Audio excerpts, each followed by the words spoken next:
El CETPRO Carlos Cueto Fernandini, ubicado en la avenida Francisco Bolognesi 621 del distrito de Barranco,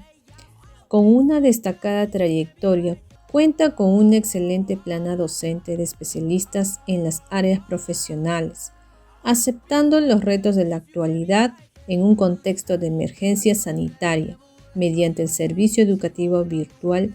logrando una óptima formación para nuestros estudiantes en las opciones ocupacionales de textil y confecciones, estética personal, artesanía en metal y piedras, artesanía y manualidades,